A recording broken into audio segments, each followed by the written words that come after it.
د مؤمن کم صفت ګوره موږ بیانو زما ذهن نه ووتو موږ ذکر کړو چې رسول صلی الله علیه وسلم وایي صحیح مسلم کې دا حدیث دی چې یو سړی د یو مسلمان حق خوري بیمینه په قسم سره فقد اوجب الله له النار وحرم عليه الجنه الله په دې سړي باندې جهنم واجب کو جنت په حرام کو ها دغه کې موږ بیانو د دروغو ګواهي نه ورکړي بارک الله فیک نو یو سړی راپاڅېدو یا رسول الله وان کان شیئا یسیرا یا رسول الله که معمولي غونته کې شی بس دومره غټ نه وي که په دې یو سړی د دروغو قسم وخوري او ویخلي نو په دې سړي باندې هم جنت حرام شو او جهنم یې ځای شو رسول الله وسلم ورته وویل که یو لیش لرګی یا یو موټی معمولي وړوکې غونته کې لرګی که نه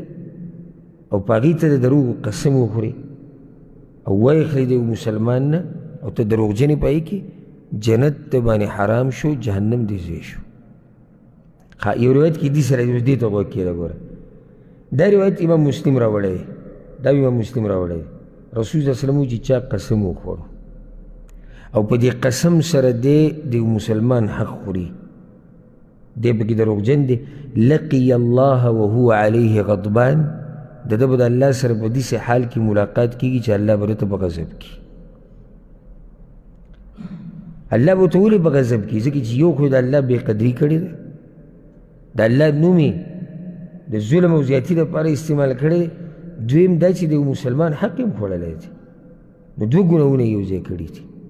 او روایت کې داسې راځي امام ابو داود راوړی دی رسول صلی الله علیه وسلم وی لا يحلف احد عند منبري هذا على يمين آثمه دا خبره یاده کړي وی زما د دې منبر په خوا کې به څوک د دروغو قسمونه نه خوري ګورئ ولو على سواک اخضر اگر که یو مسواکی مسواک څومره خو دومره مسواک د دې مسواک دپاره به هم د دروغو قسمونه نه خوري او که چا وخوړو الا تبوأ مقعده من النار دې سړي ځان له په دنیا کې په جهنم کې ځای بوک ښه نو دا وړه خبره ده غټه خبره غټه ګناه ده نو د دې نه ځان لرې ساتي قسمونه څو قسمه شو درې عادتي مستقبل کې یو کار کول یا نه کول یا په دروغ قسم کول او دته پته چې زه دروغجن یم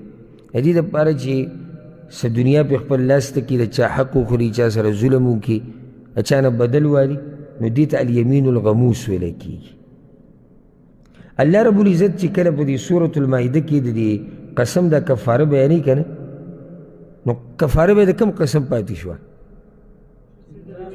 د دې منځني په مستقبل کې په یو کار کولو یا نه کولو باندې قسم د دې کفاره پاتې شوه دې ته ربی که الیمین المنعقده وایي د دې کفاره الله بیانوي نو هغه آیت په منځ کې وایي واحفظوا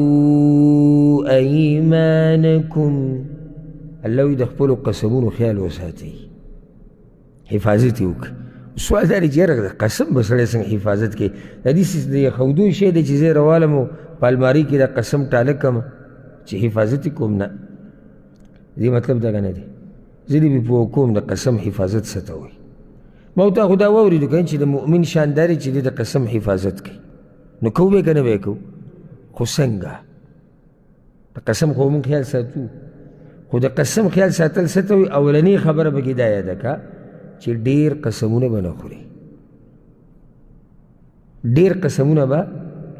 نه خوري ولې یعنې دا ډېر قسمونه چې سړی خوري کله نه کله دی بیا په دروغو کې هم وخوري یعنې صحیح ده په رښتیاو کې لګیا دی خو دومره ورسره عادت شو په دروغو کې به هم شروع وکړي او بله دا چې لکه کوم سړی چې په مخه قسم خوري زما دې په قسم زما دې په الله قسم زما دې په دی رښتینی دی موږ دا نه وایو دروغجن دی مشکل دا جوړ شي چې بیا د دې قسم د ده په زړه کې څه قدر پاتې نه شي یعنې دا ورته داسې وړه غونته کې خبره ښکاره شي نو چې د قسم قدر د ده په زړه کې ورو ورو کمیږي نو یو ورځ به راته په دروغ هم قسم وخوري دویم نقصان په دې کې دا دی، یعنی یو سړی وایي زه د الله تعظیم کوم او زه د الله قدر او احترام کوم. د الله پوره قدر او احترام دا دی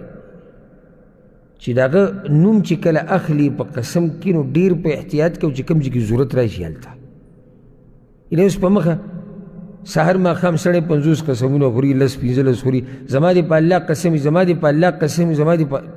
د الله د نوم قدر کوه.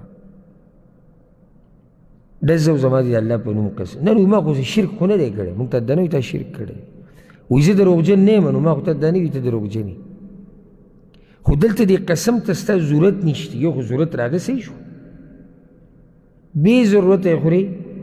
او دا دومره بار بار چې د الله دا نوم لري نو دا هغه تعظیم نه دی څنګه چې پکار دی. ځکه چې د الله نوم داسې معمولي خبرې سره اخیسته او د هغه په نوم قسم دا پوره تعظیم نه دی. ترشان ګوره یو غټه فایده پکې دا ده چې د انسان په خپل ځان اعتماد ختم شي.